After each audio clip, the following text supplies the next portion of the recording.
Welcome back, everybody, to Rob's MetalWorks. Tonight we are here at the Aztec Theatre. Yes, in this congestion and in this cool night tonight on Friday night as we come out and support one of our favorite artists, the legend, the man. Welcome back to San Antonio, Mr. Tommy Victor of Prong. Hey, Rob, it's great to be back here in this Christmas setting here on Riverwalk. It's here fantastic. On the Riverwalk, right in front of the river. Yeah, Aztec Theatre. It's great. Cool that we're kind of doing this interview like old school underground style right here in the street. People are passing by saying hi and stuff. Exciting times, you know, and we were talking right now off camera, really kind of exciting and weird times too, because, you know, we've seen since the last time we talked in 2018 so much transition happen in our world. Yeah. So that's kind of where I want to start. I mean, when I saw you in 2018, of course, that was pre-pandemic, and then in 2020 we all kind of had to deal with it. How did you deal with the pandemic? What did you do during that time in 2020? I mean, I've been really blessed because my wife got pregnant and I just was staying home taking care of the baby during the whole time. So I didn't really miss anything. It wasn't like, oh, I'm off of work now, man. I had to be off of work. I mean, she went back to work, so I was taking care of the baby. Now, coming back is a different story, was that we had to figure out what to do, because we got offered this tour, and I'm like, we have to go out with Black Label Society. This is like a dream come true for me. So, we had to do it, and she's like, you're doing it. So she had to move back to New York and stay with the mother-in-law. But as far as the pandemic goes, we live in LA, and everything was locked down for 8 months. Like, nothing was opened. We couldn't go anywhere.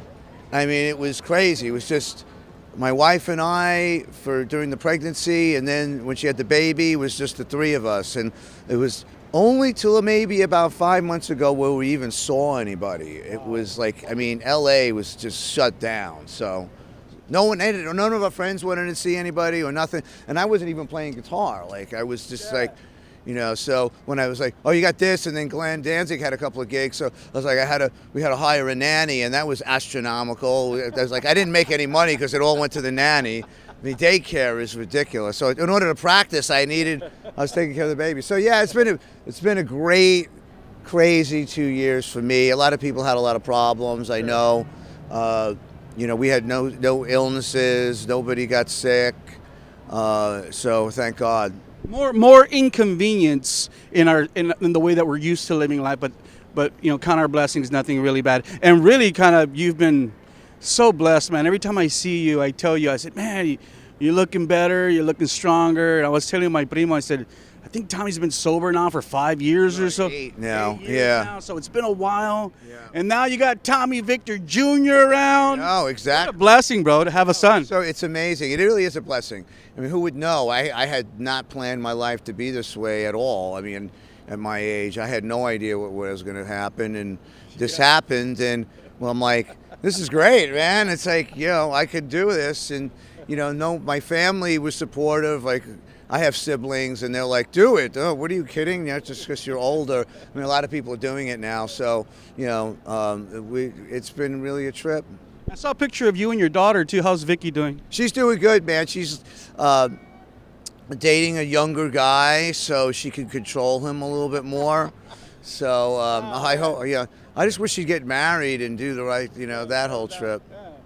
That's great, man. Like my mother or when are you going to settle down already, Cool, man. I'm so happy. I saw the pictures of you and your son, and I was thinking, man, Tommy's around my age. He's going to be raising kids till he's 70, but exactly. It's okay. It's crazy, man. It's like, but it's not cheap to raise kids either. No. I mean, the nanny and diapers. I know. I mean, everything has gotten really high. So that's one of the reasons why we have to move back to New York, is because then I have my family there, and my wife has her family there, so they can pitch in and help. Otherwise we're like, oh boy, what are we gonna do? So wait till the kid hits you up for $20. That's coming in your future, Tom. Yeah. Good, man. I'm so happy. Let's talk about the band now. I saw, first of all, you've always kind of had some rotation in your lineup, but you're Prong. Everybody knows that. But I saw that Rossi was back in the drumming slot. Yes. Well, And he did Power of Damager. yes, he did Power of the Damager. And like, we haven't had really that many drummers. It's odd that you asked that now because I was thinking about who's drummed with Prong. I mean, Ted, obviously, for years. And then we had Dan Lotto, then Aaron, then Alexi and Art, and now back to Aaron. So, Aaron knew all the songs. He has a history with the band. So he decided to get back in the game. I mean, he had a child, and he was raising the child, a boy. So he was available. Like he had a regular job, and he's like, you know what, I'm gonna, I'd rather play. So. And he could hit the floor running. Oh my God, yeah. I mean, like you'll see. I mean, he's a brute. So yeah, it's good. It was. I remember. I always thought Art was a killer drummer. And I remember when I first heard he got the Lamb of God gig, I was like, man, that's like a no-brainer. But were you happy for him? How did you kind of feel about when you got the news that he was leaving Prong and going to Lamb of God? Well, we sort of saw that in the making, and we weren't really prepared for it, So it was. They talk about inconveniences. It was sort of a last minute thing. So we had to get Aaron. I was calling, hey, Aaron, you want to do the tour? And he's like, yeah, sure, I'll come back. And he was out of the game for a while. So we had it took him a couple of days, but he got back into shape. And then Art wanted to come back again, and then that fell through again. So we had to call Aaron again. And then, then finally Art said, like, they're taking me in the band officially. Good. And I was happy for him, Like, I mean, Art is unbelievably professional, like consistent every day. He's just a multi-talented guy anyhow. So, I mean, eventually I was happy for him. The last time we talked, I remember kind of being also kind of amazed about how busy you had been in the 2010s. Like, you were releasing records every year.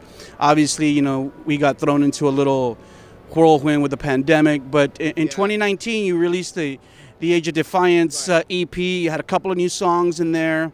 So talk a little bit about that EP. I remember I love those two songs, Age of Defiance. I really love that song because when I think of Tommy Victor and I always kind of think of like, he can sing and do more melodic stuff, and then he can do speedy, heavy stuff too. Yeah.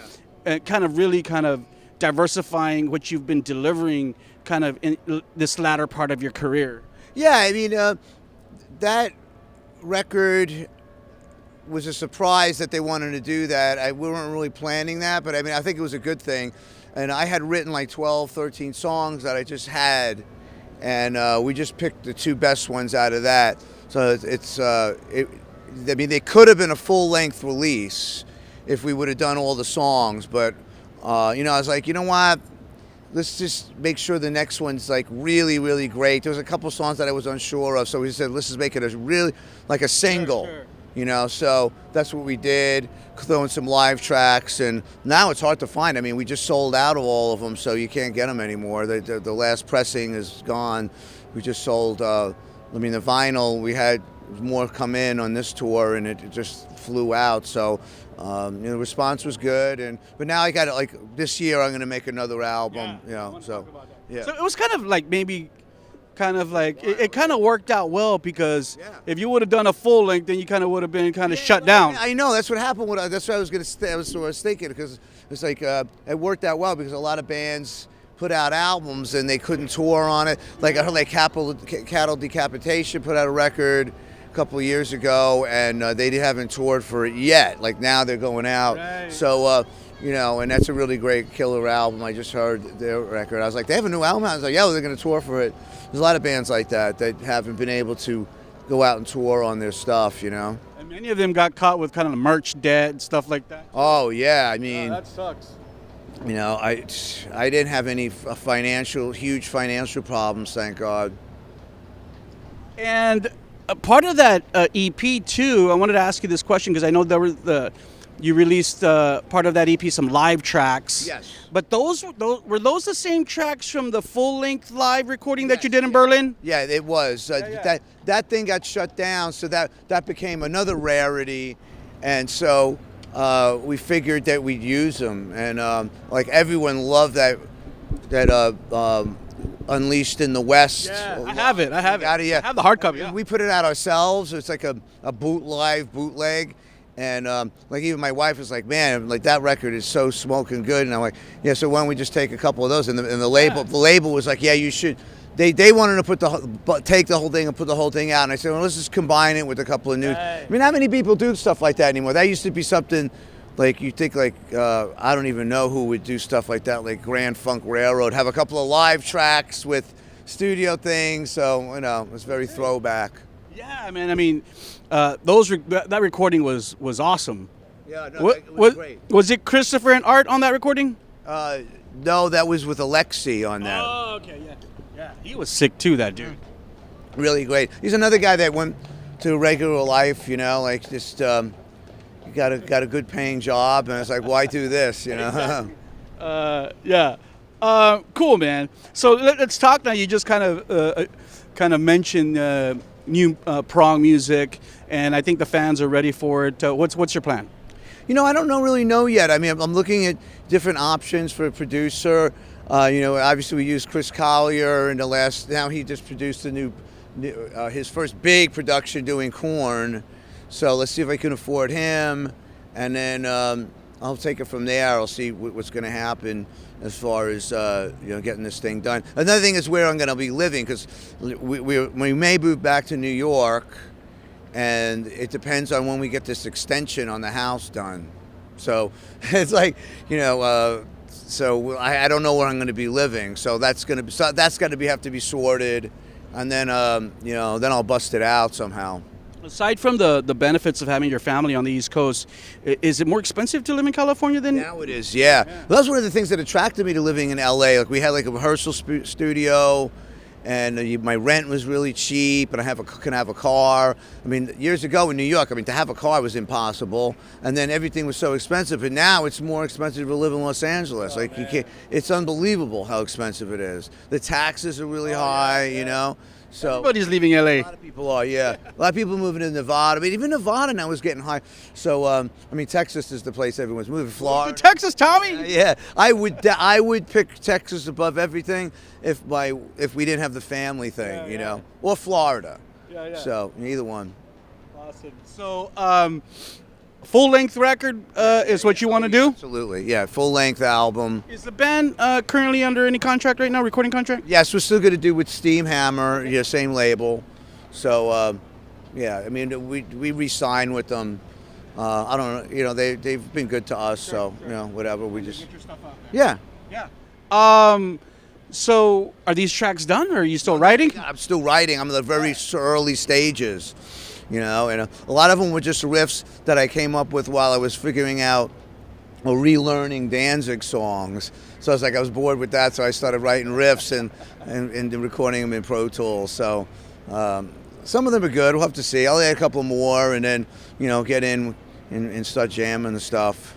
This week, as I was getting ready for this chat, I was like jamming all my prong stuff, and I'm like, God damn! I said, so many of Prong's catalog, so many songs in the catalog are just like really good, solid songs. I mean, if you never wrote another record again, I mean, I don't think you wouldn't have any trouble playing all the best songs in your catalog for the fans every night. It's hard to decide. I mean, it's really to make a set list and decide which songs to play is always very difficult. So, I mean, I appreciate the comment. There's some doozies, there's some crappy songs, but it's tough to pick the songs. But this set that we've been doing, I mean, we've gotten really good response. It's 35 minutes on this tour, and people are just like, it's been a great tour, and our response from these fans has been amazing. I don't think we've ever been on a like as an opening slot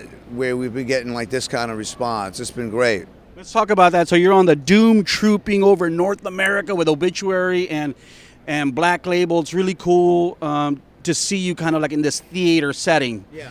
Have you ever been in this place before, the Aztec? I played here with Danzig. We played, yeah. So, it's a gorgeous place. Gorgeous place. And I've seen all the pictures and the photos and the videos, and it seems like this tour is just awesome. Oh, it's it's definitely one of the best tours we've ever done. If anybody's listening, thank like all the BLS chapters and all the Black Label people have been really nice to us, and like Zach has been unbelievably great, and it's been Obituary guys. This is our third tour with them, and they've been unbelievably nice to us and great. So it's been really cool. Of course they would be. I mean, you're a legend, bro. Come on. I know you don't like to hear me say things like that, but some of the younger bands, they don't know who Prong is, so it's like, there's a whole slew of bands that don't know who Prong is, and they don't care neither. So I think about 8 more days left on this tour. That's it. Yeah. And what's the plan after that? You're gonna just chill for the holidays with the family, and then start planning for 2022.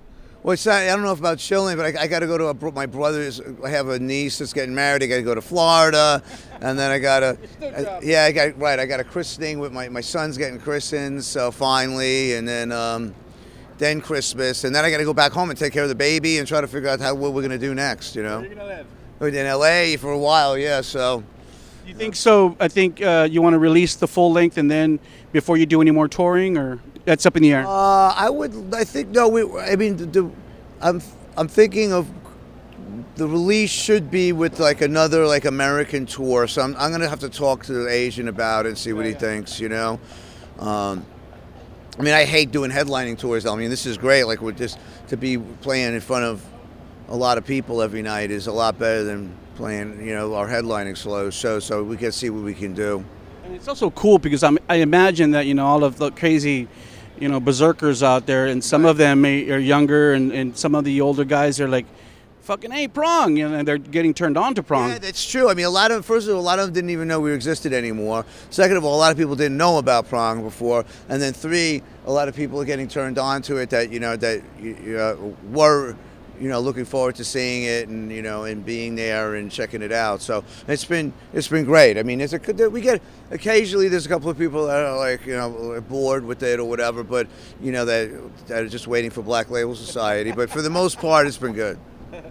Tommy, as we're getting near the end of this interview, just a few more questions, a couple more questions. Beg to Differ turned 31 this year. Yeah, I didn't know that. I guess it did. Yeah. So that's amazing. Oh, wow. Yeah. It's amazing when you think of that. I mean, it seems like yesterday, like there's one of these sites, like I think Ted and Mike made this like old Prong site, and I saw a picture of me with Mike and Mark Dodson and Ted. I was like, wow, that is so weird.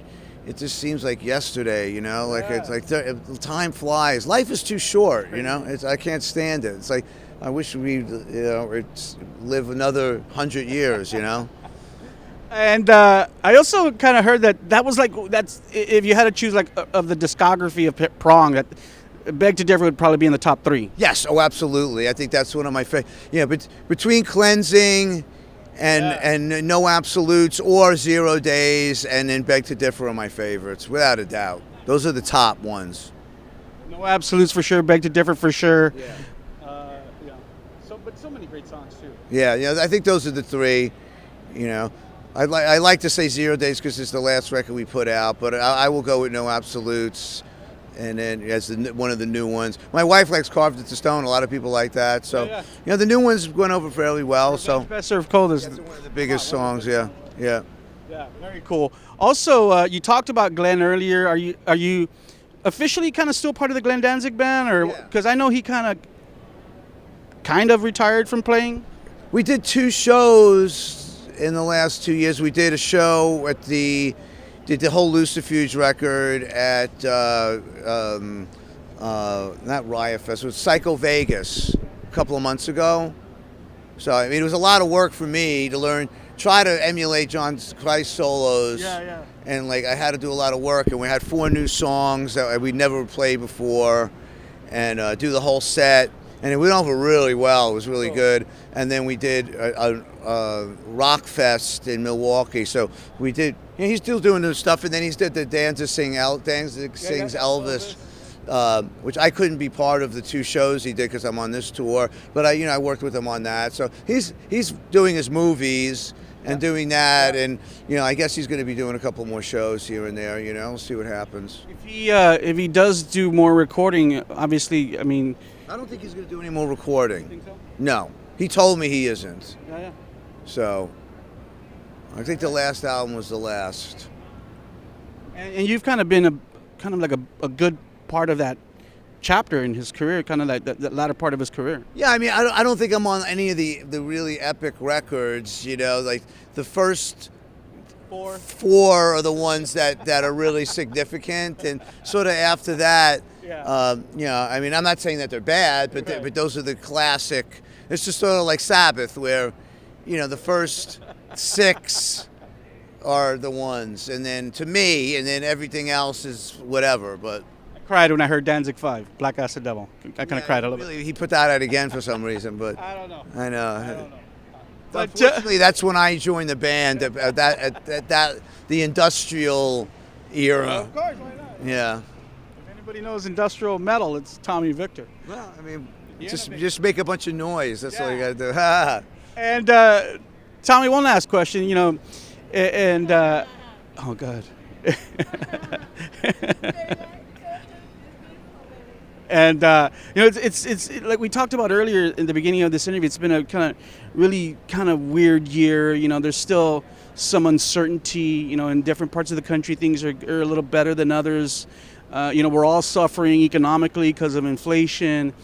But we also in the music world, we kind of lost some really significant people. Oh, yeah. Eddie Van Halen, and I saw your post because I follow you on social media about Joey Jordison. He had done some shows with him. I remember he was part of the Ministry band. Yeah, I was on tour with him during that Rio Grande Blood record.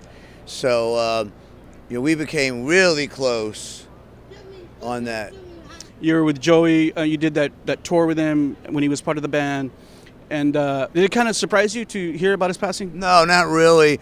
I mean, look, I mean, like you were talking about sobriety with me. I mean, you know, some of these guys, they just, you know, they keep doing the same old stuff. And, you know, I don't know if he was or not, but he must have done enough damage to die at a young age. Yeah. I mean, I'm not going to say, I don't know what really happened. But, you know, like Skasha from Ministry died. Yeah. So, and Raven. So, I mean, that's 3 from that lineup that are gone. And I know what was going on that tour. So, you know, he seemed like he's been sickly, so it wasn't really that much of a surprise. It's not a surprise from any of these guys, like even with Cornell and anybody that dies in the music business, to me, is not a surprise because there's a lot of unhealthy living out here, you know.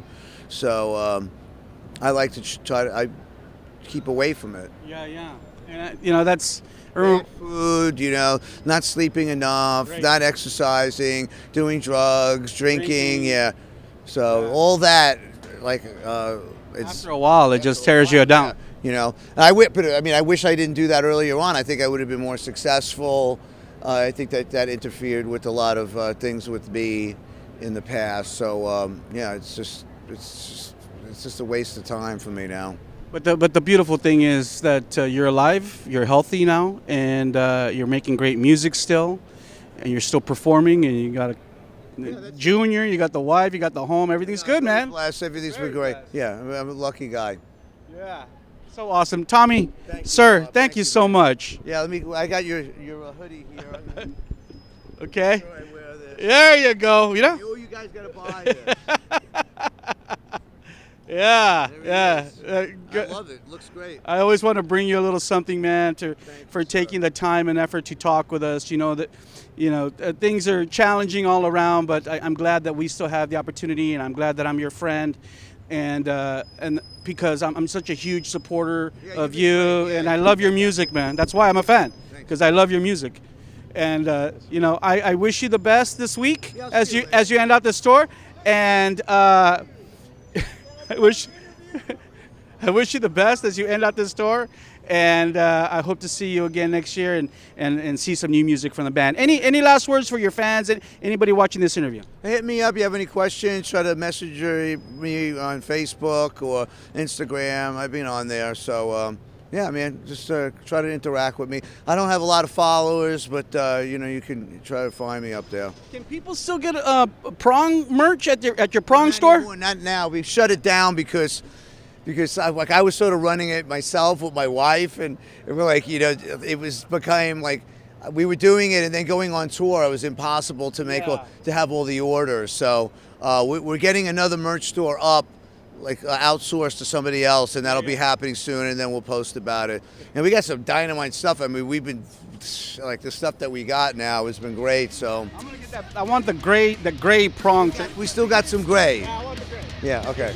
Cool, man. Thank you, Tommy. Remember, everyone out there, the man Tommy Victor of Prong will have new music coming out in 2022. Be sure to stay in touch and follow the man. You saw him only right here on Rob's MetalWorks.